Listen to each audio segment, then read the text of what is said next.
चलिए दोस्तों, अब हम लोग बात करते हैं एडिट के लिए कि एडिट पे जैसे ही मैं क्लिक करूं तो यहाँ पर डेटा चिपक जाए टेक्स्ट बॉक्स का टेक्स्ट बॉक्स में, ड्रॉप डाउन का ड्रॉप डाउन में। चलिए उसके लिए सबसे पहले ये एडिट कैसे है वो बता देता हूँ मैं आपको। जैसे डिलीट वैसे एडिट। तो यहाँ देखिए हम लोगों ने डिलीट का कॉल किया था, एम्प्लॉय डिलीट डेटा। उसी तरह हम लोग आगे इसी इनपुट टैग के अंदर ही एडिट बटन लेते हुए, वैल्यू को हम लोग बटन लेते हुए, मतलब वैल्यू को हम लोग एडिट लेते हुए, टाइप बटन लेते हुए एम्प्लॉय एडिट डेटा को हम लोग कॉल कर लेंगे ऑन क्लिक के अंदर और आईडी पास कर देंगे। कौन से किसको कॉल किया है उसको पास कर लेंगे। तो एडिट नाम का हम लोग का कॉल हो जाएगा जब फंक्शन, तो उस फंक्शन में आएंगे और वो जो एम्प्लॉय आईडी हम लोगों ने पास किया है वो ईएमपी आईडी में आ जाएगा। ईएमपी आईडी के पास हम लोग ये डेटा के अंदर इसको एम्प्लॉय आईडी को पास कर देंगे। एम्प्लॉय आईडी को पास कर देंगे और एम्प्लॉय एडिट को कॉल कर लेंगे कंट्रोलर पे। तो कंट्रोलर पे गया क्या लेके, एम्प्लॉय आईडी आया, एम्प्लॉय आईडी लेके गया, पहुंचा, एम्प्लॉय आईडी लेके पहुंचा एडिट के पास, टीबीएल एम्प्लॉय ईएमपी के पास वो आ गया है एम्प्लॉय आईडी। क्या करना है, 2 लाइन का कोड, यहाँ भी 2 लाइन का कोड। ये देखिए डेटाबेस में गए, db.tbl एम्प्लॉयज के ही टेबल में जाएंगे। डेटाबेस में गए, एम्प्लॉयज के टेबल में गए, वहां पे हम लोगों ने वेर लगा दिया। वेर कैसे, किसका हमको लेना है, किसका रिकॉर्ड लेना है, आप ही बताइए कैसे लिया जाएगा।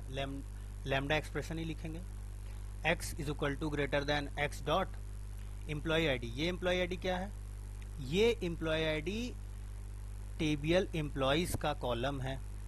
तो employee ID is equal to और जो वहां पे पास किया था, जिसका सेलेक्ट कर करके, जिसका हम लोगों ने सेलेक्ट किया था, एडिट जैसे ही क्लिक करेंगे तो उसका एम्प्लॉय आईडी उसके पास आएगा जिसका क्लिक किया है। और वो एम्प्लॉय आईडी यहाँ पे देखिए, जब हम क्लिक करेंगे शो के अंदर तो वो एम्प्लॉय आईडी लेकर के यहाँ पर आएगा, जिसका भी क्लिक किए रहेंगे वो लेके पहुंचेगा एम्प्लॉय एडिट के पास, ईएमपी आईडी के पास आएगा, वो इसको पास कर देगा। तो वही कंट्रोलर पे लेके गया, इसके पास है, यही है वो। अब वही चीज एम्प्लॉय के टेबल के अंदर से हम लोग मैच करा लेंगे। अब मैच करा लेंगे तो उसका डेटा हमें चाहिए, यानी जेसन रिजल्ट में हम लोग इस डेटा को हम लोग वापस व्यू पे ले जाएंगे। इसलिए हम लोग टू लिस्ट में कन्वर्ट कर लेंगे। जब भी डेटा लाते हैं हम लोग टेबल से, डेटाबेस से, तो उसको टू लिस्ट में कन्वर्ट कर लेते हैं। तो ये समझ में आपको आया। ये एम्प्लॉय आईडी जो है टीबीएल एम्प्लॉयज का है, और जो वहां से आया था, कहां से, ये जो पैरामीटर्स जो आया हुआ है प्रॉपर्टी के थ्रू जो आया हुआ है, जो कि क्लिक हुआ है, वो इस एम्प्लॉय आईडी के पास आया। और ये एम्प्लॉय आईडी कैसे यूज करेंगे हम लोग, ऑब्जेक्ट बना के ईएमपी के थ्रू। तो ईएमपी डॉट एम्प्लॉय आईडी इससे मैच कर दो, जिसका भी टीबीएल एम्प्लॉयज के अंदर एम्प्लॉय आईडी उससे मैच हो जाएगा। ये एम्प्लॉय आईडी कॉलम से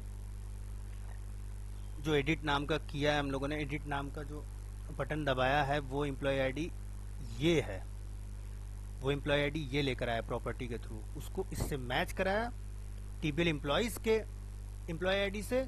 उसका डेटा सारा मुझे दे दो, डेटा के अंदर वेर के अंदर आ जाएगा सारा डेटा।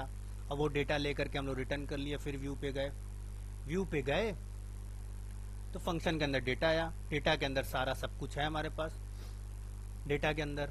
तो उसके पहले वैल्यू को, यानी कि एम्प्लॉय नेम को हम लोग डेटा जीरो कॉलम के, 0 रो के इस कॉलम को एम्प्लॉय नेम को बदल दो भैया, मतलब उसको चिपका दो, उसका वैल्यू ये बना दो।